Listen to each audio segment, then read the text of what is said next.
He kōna ipurangi tēnei nā te reo irirangi o Aotearoa. Hello, I'm Simon Morris. The off-peak movie season inspires varying responses depending on your outlook. If you're positive and optimistic, you may very well welcome movies that break with convention, that tell new kinds of stories and use their low budgets as a spur to creativity. If you veer more towards the cynical and impatient, of course, all you see is that many of these stories make very little sense and are often a bit of a waste of a perfectly good cast. This hit goes out to you, Mr. Wick. Woke up this morning. 42 regular, wasn't it? Yeah. And so it begins. Yeah. Meanwhile, the best you can say about potboilers like John Wick 4, Super Mario Bros., Evil Dead Rise and Dungeons & Dragons is they do the business without too much strain on their audience's intelligence. If you occasionally nod off for a while midway through, rest assured it won't affect your enjoyment. Like a sports event or a TV whodunit, all that matters is that it ends well.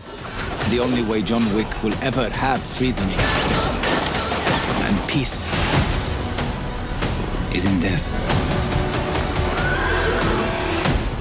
Yeah. Not really. But after a few weeks of movies that simply satisfy low expectations, you do find yourself ready for something, if not more nourishing, then at least a bit surprising. And this week I'm happy to announce that the off-season seems to be drawing to a close. Leading the way is the latest Marvel Comics blockbuster, and before everyone starts leaving the room, I can tell you that it's, believe it or not, rather good. I'll try and explain why in a minute or two. Peter, you know this is an open line, right? What? We're listening to everything you're saying. And it is painful. And you're just telling me now? We were hoping it would stop on its own. But I switched it over to private. What color button did you push? Blue! For the blue suit! Oh, no. There are also 2 Cannes Film Festival nominees, including one winner, The Blue Caftan, both coincidentally set in North Africa. Morocco's Blue Caftan boasts that rare thing in most Arab films I've seen recently, a thoroughly decent male character. القفطان كيخصو يعيش كتر من ولادو تلبسو بنتها من وراه يصبر للزمان.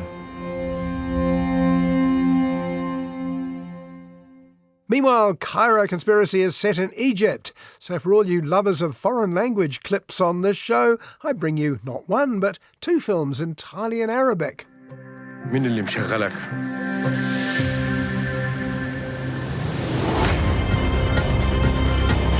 ايه العكة اللي حطيت نفسك فيها دي؟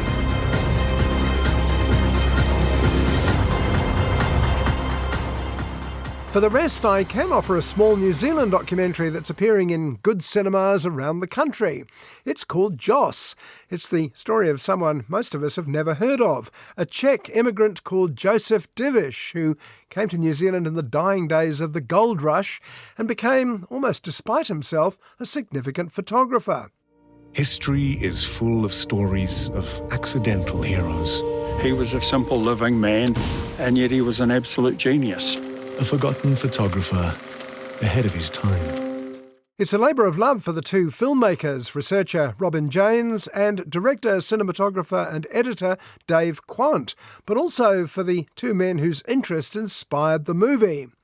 Simon Nathan was interested in the history of the South Island's west coast, while Brian Scadden is a photography historian and collector of ancient cameras. And the hook of Joss is watching Brian attempt to recreate some of Joss Divish's best photographs using the same equipment. His name fell away, so it took someone to lift the lid. It's a jigsaw puzzle when you don't know how many pieces there are.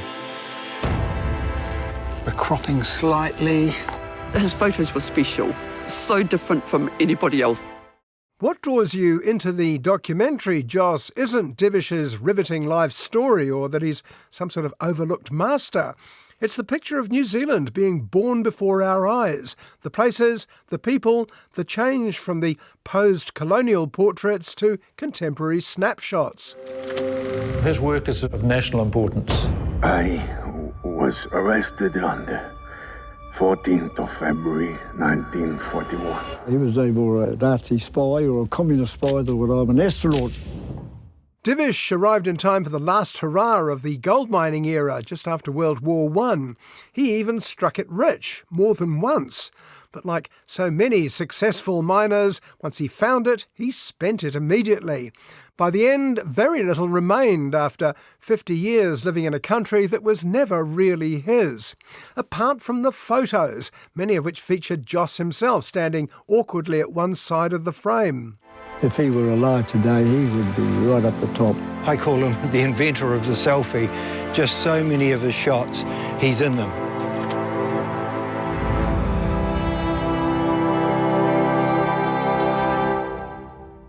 But unlike the modern selfie, Joss Divish isn't putting himself forward. These pictures are not about him. He's just a witness, capturing something that will otherwise vanish unremarked. The film Joss is a bit like that too. At just 46 minutes long, it's a glimpse at two lives, Joss and the young country he watched grow up. Well, there can hardly be a bigger contrast with the year's first big blockbuster. Here comes Guardians of the Galaxy 3. We were gone for quite a while. But no matter what happens next,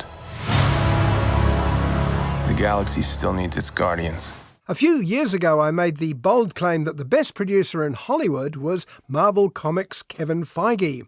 All those early pictures, Iron Man, Captain America, Thor, culminating in the all-star Avengers, not only had size and scope, but good characters, good scripts, and an admirably light touch.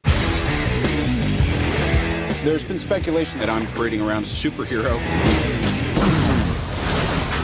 I'm just not the hero type, clearly. Above all, they had that Hollywood staple over the decades, heart. Now, there's a fine line between sentiment and cheese, just as there's one between thrilling action and unpleasant violence. And for 10 years, Kevin Feige trod them both like an ace tightrope walker.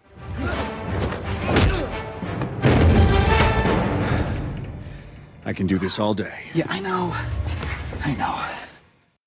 But since then, the Marvel movies have started to stall. There are too damn many of them, for one thing, and too many plot points over too many years we're all expected to keep up with. Feige, the movie wizard, has turned into Feige, the comic book geek. The one Marvel director who seems to remember what makes an action-adventure movie work is the Guardians of the Galaxy auteur James Gunn, and he's proved it a few times now. Hello, we come in peace.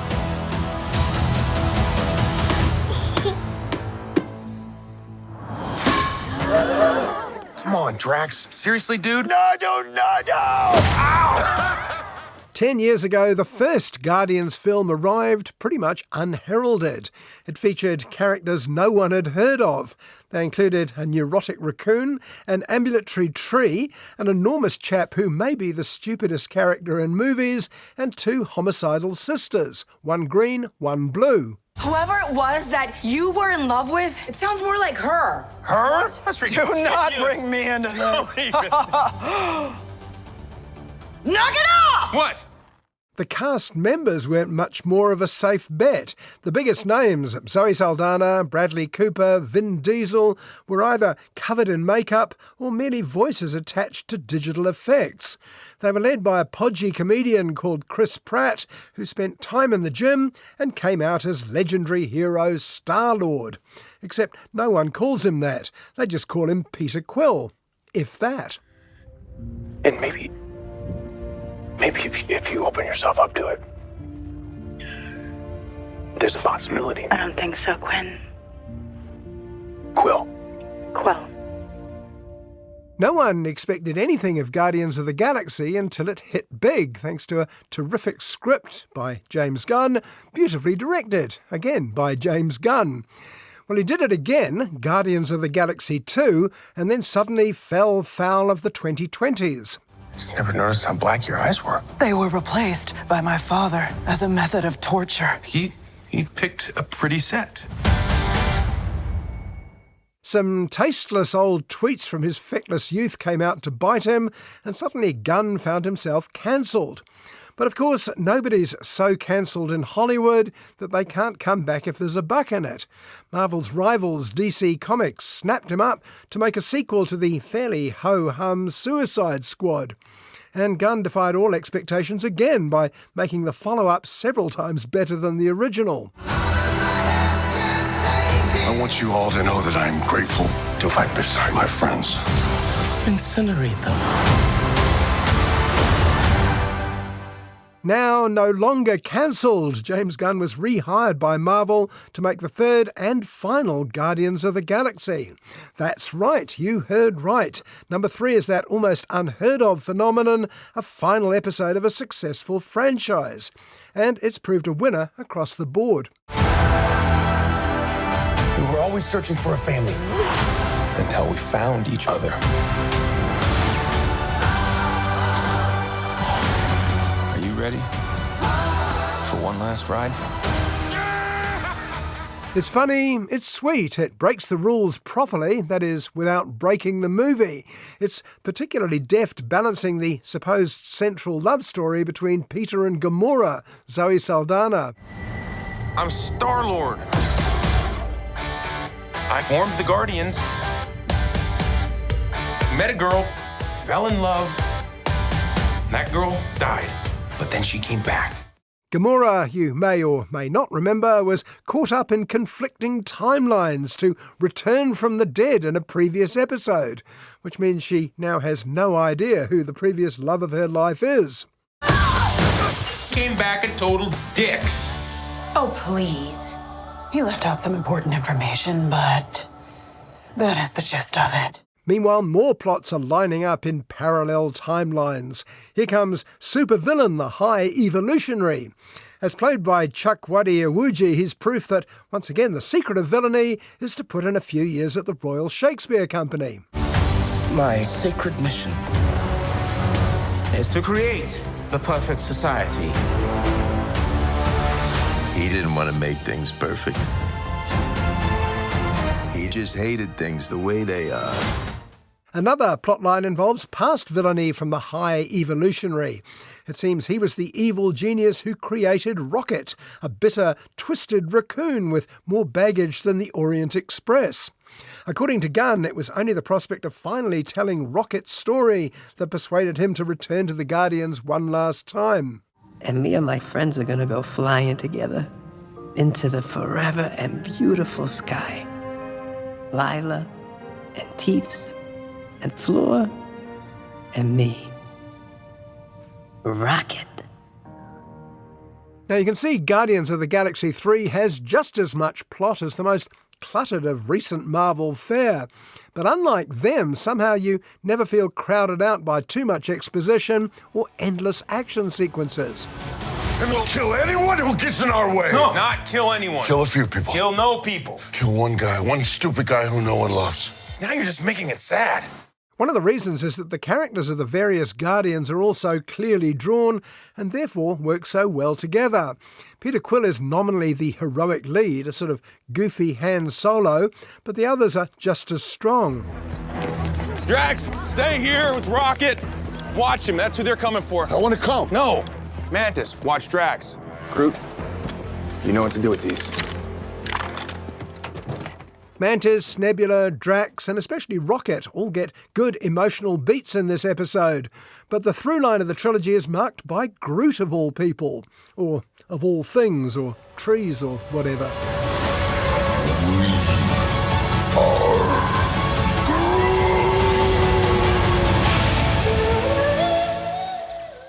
From looming bodyguard in the first film to mischievous twig in the second and glowering teenager in the Avengers movies, he's now finally growing up in Guardians 3, and all with just one line, I am Groot. I am Groot? You're all just making up stuff that he's saying, right? No. Analogy. Is it?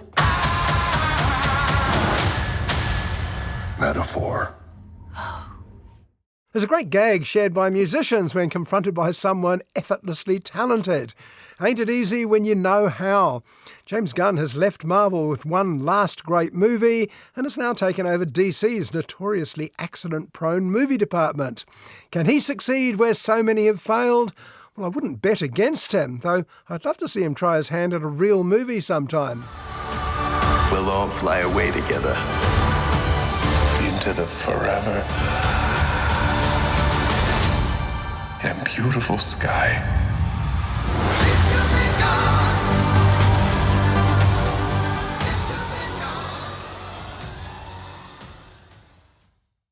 There's been an unusual amount of interest in the Arab world in movies recently.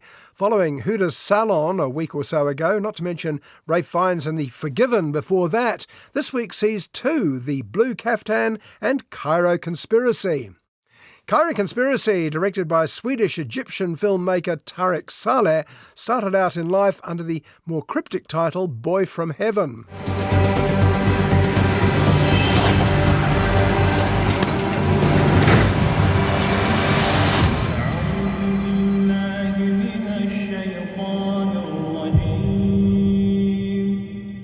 Saleh was inspired by Umberto Eco's novel and later movie The Name of the Rose, in which he smuggled philosophic questions about power and religion into a medieval whodunit.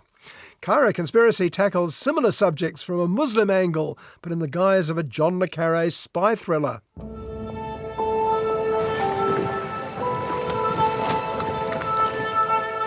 لا عشانك الأزهر منارة العلوم الإسلامية واختاروك هنا. The story opens in a poor fishing village where young Adam works for his father. But fate has plans for him. His local imam, impressed by his hard work at school, has put his name forward to the Al-Azhar University, the centre of Sunni Islam. Adam gets the good news, a scholarship. ده أول يوم ليك؟ يا دوبك وصلت. أهلا.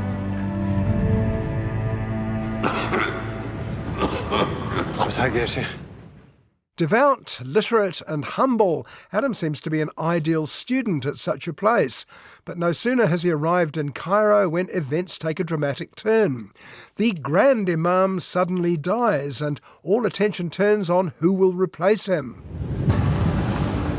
زي ما انتم عارفين شيخ الأزهر توفى امبارح. اختيار الشيخ الجديد قضية الأمن الوطني بالدرجة الأولى. الرئاسة عايزة الببلاوي. The government takes a very keen interest. In fact, the President for Life has already made it clear who he wants to take that role. His chief Secret Service operative, Colonel Ibrahim, is ordered to fix the election. أنا اتكشفت، أنت خليني أخلع. شوف لي ملك جديد، بيفضل يكون طالب جديد لسه بشوكه. آدم هو نموذج للطالب المثالي.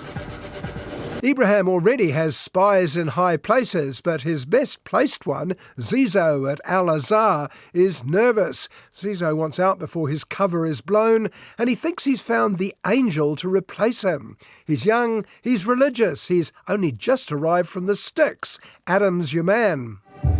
يكون أحسن واحد. عندنا مين جوه؟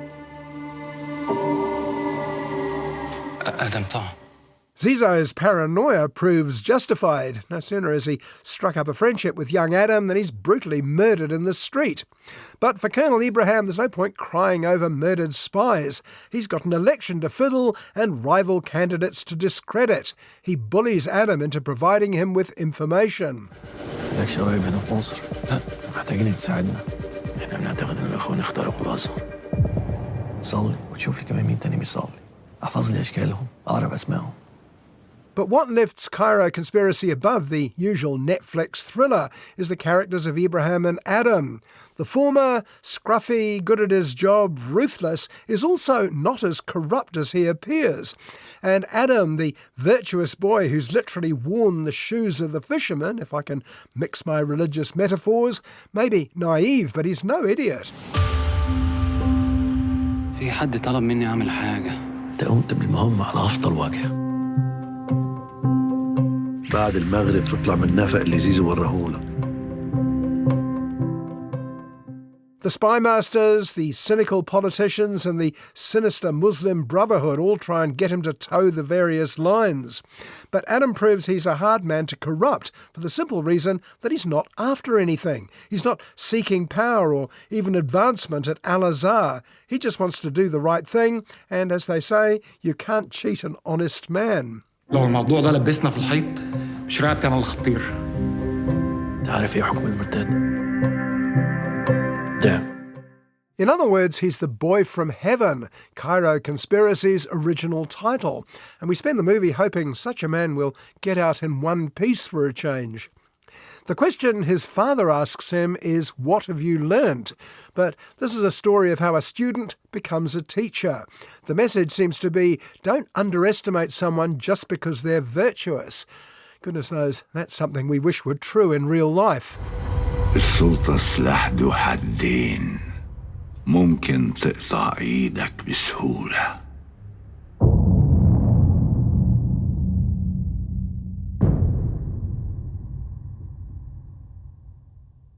The Blue Caftan, a prize winner at Cannes last year, is just the second feature by Moroccan writer-director Mariam Touzani. Mariam trained in the UK and then, unlike many Arab filmmakers, she came back home to make her movie. And this one is clearly rooted in the Medinas of Morocco.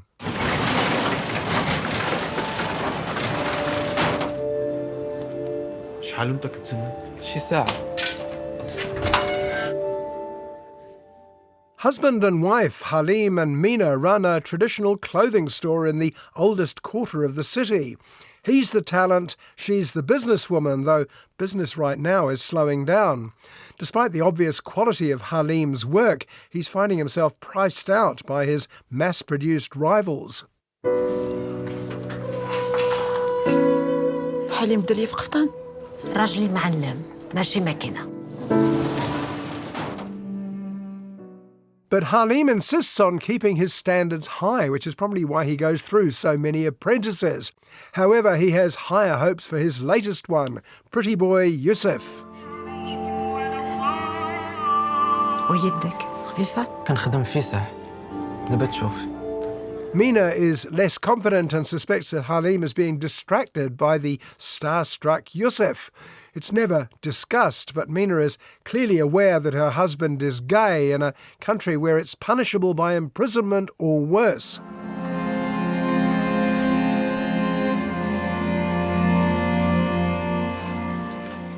Watching Halim's secretive visits to the local bathhouse, we have our suspicions where the Blue Caftan could be heading. After all, we've been well softened up by previous movies from that part of the world. Secrets, lies, religious bigotry, the woman suffers, a bad ending. Don't worry, I was thinking pretty much along the same lines. كيبان عجبها الحرفة بالصح. ما بقى حتى واحد باغي يتعلم الحرفة حليم.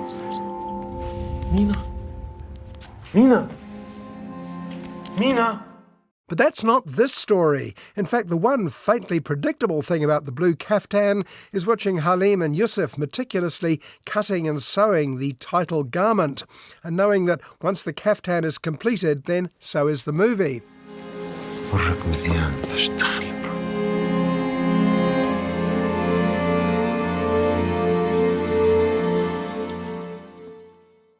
That certainly happens, though not how you're expecting it. Also, while the film has been sold on the strength of the forbidden love of Halim and Yusuf, it's not quite that either, or not just that. The performances of the two men are beautifully judged, all meaning glances and desperate distractions. But this is just as much Mina's film. يوسف فينا هو ستعود؟ أنا ماشي شفار. علاش كتطلب النص ما فهمتش. Lubna Azabal as Mina was actually born in Belgium, of all places. I first saw her in a film called Incendie that also introduced the world to director Denis Villeneuve. She was wonderful in that film, but I'm not sure she isn't even better here, working in a smaller world. ما كرهتك ما تسيقش. كتفلل. As the business suffers because Halim refuses to cut corners, Mina is under pressure from demanding clients. But her main concern is her own failing health. She worries that Halim won't be able to cope, that Yusuf may be out to exploit him. And of course, there's the constant fear of the police in homophobic Morocco. عطيني نشوف عقد الزواج ديالكم. ومن امتى وليتوا كديروا مراقبة في المدينة؟ And yet, despite all this, The Blue Caftan isn't remotely grim. It's a film steeped in love, particularly between Halim and Mina. And the most endearing thing about the couple is watching them joke, even when things are going badly.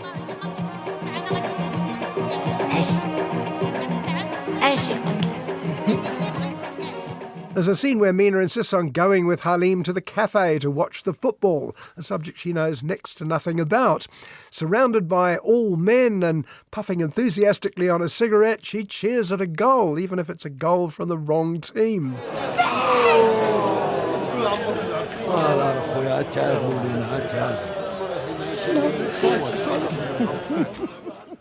But the best scene in The Blue Caftan is of Mina and the two men in her life quietly dancing together by the living room window. In a film about the impermanence of life, it's almost heartbreakingly sweet. In other words, it's a real movie, to which I can only say that's more like it. And as hopefully a few more creep over the windowsill, it's time to go. I'm Simon Morris, and I hope you'll join me at the movies, same time next week.